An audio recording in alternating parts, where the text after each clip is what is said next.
Bagaimana sih fasilitas tempat sampah di gedung fakultas kita? Apakah sudah memadai?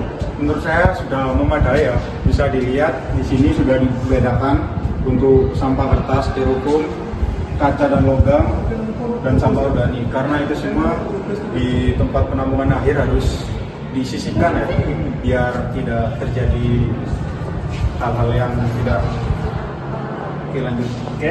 Atau tahu nggak kalau tempat sampah di kampus itu sebenarnya dibedakan dari plastik, terus organik seperti pisang, bungkus kulit pisang dan lain-lain, dan kaca. Kamu tahu nggak? Tahu, karena di kampus kita itu sudah ada warna dan tulisannya ya. Itu warna itu mewakili untuk seperti biru ini untuk kertas styrofoam, merah, kaca, dan plastik. Dan untuk yang hijau itu sampah organik. Oke.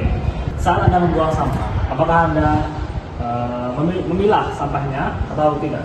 Memilah, soalnya kebanyakan dari saya sampahnya itu sampah plastik, jadi tidak sampai saya harus bingung, oh yang ini kesini, yang ini kesini, langsung saja ke yang wadah plastik.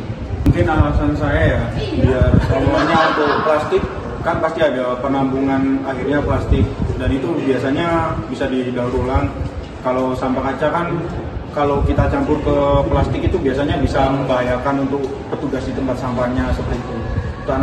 Untuk anorganik juga bisa dibuat apa itu namanya, pupuk. Jadi kalau kita memasukkan sampah plastik ke anorganik kan jadi masih mila-mila lagi di sana seperti itu. Berarti penting, sangat penting. Oke. Apakah kamu pernah melihat teman atau orang lain yang membuang sampah tidak sesuai tempatnya? Terkadang saya melihat tapi orang lain ya. Bagaimana? Itu kayak Pendapat?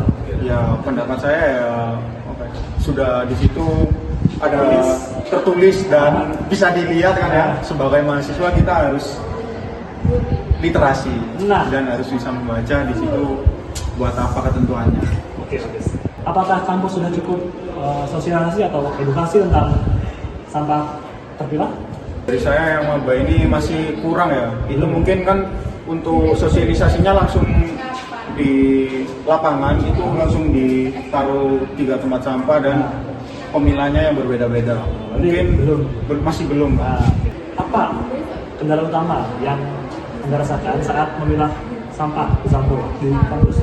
Misalnya malas, terus tempat kemana jauh, atau tidak tahu mana yang benar? Dari saya ya, kalau kendala itu kurang ada, tapi seringnya itu sampahnya itu sering penuh, plastik ini penuh, jadi otomatis kan kita mau membuang plastik itu tidak ada tempat, jadi otomatis bergeser ke yang kertas seperti itu. Oke. Apa inti atau saranmu agar mahasiswa BJKR lebih semangat atau lebih patuh terhadap pemilahan sampah? Saran saya harus menekankan ya, sebagai mahasiswa kita harus literasi dan mematuhi peraturan yang telah ditentukan. Oke, terima kasih Mas Udi. Ya, sama-sama. Oke, wawancara sudah selesai. Wassalamualaikum warahmatullahi wabarakatuh. Saya Hanif Fajid Gafar, Pendidikan Pancasila, dan saya sedang bersama Pak Sugianto, pimpinan kebersihan Universitas Negeri Malang. Kali ini kita mau tanya-tanya nih Pak, buat tugas kebersihannya. Pertanyaan pertama, apakah menurut Bapak mahasiswa sudah menggunakan tempat sampah sesuai jenisnya, kayak organik, anorganik, dan residu gitu? Tidak. Kalau lanjut Pak, pertanyaan kedua, apakah pemilahan sampah yang tidak tepat dari mahasiswa mempengaruhi pekerjaan Anda? Jika iya, bagaimana dampaknya ini Pak? Ya, otomatis itu kan kita kan sudah punya TPS.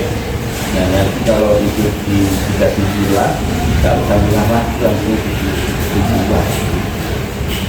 Jadi kalau mahasiswa tidak tepat membuang sampah pada tempatnya itu sangat berpengaruh sekali. Lanjut ke pertanyaan ketiga nih Pak. Saat sampah-sampah yang akan dibuang ke TPA itu akan tetap dibiarkan terpilah atau akan dicampur? Sampah yang dibuang di TPA itu dipilah lagi ya. Dipilah lagi, terus ada dipilih langsung dipilih ya. Oke, kita langsung ke pertanyaan terakhir ya Pak. Apa saran Bapak agar mahasiswa lebih sadar dan disiplin dalam menggunakan tempat sampah terpilah? Ya itu SDM-nya gitu. SDM-nya Iya, itu sulit ya, dulu sulit sekali gitu. Nah, itu ada kemarin yang apa jalan itu saya jelaskan di buat contoh di ngambil di sampah ya. Berarti kan ya sama Prof kami itu sebagai contoh memilah sampah tidak berserakan. Baik Pak, terima kasih. Mungkin saja pertanyaan dari kami. Saya ucapkan terima kasih yang sudah menonton. Assalamualaikum warahmatullahi wabarakatuh.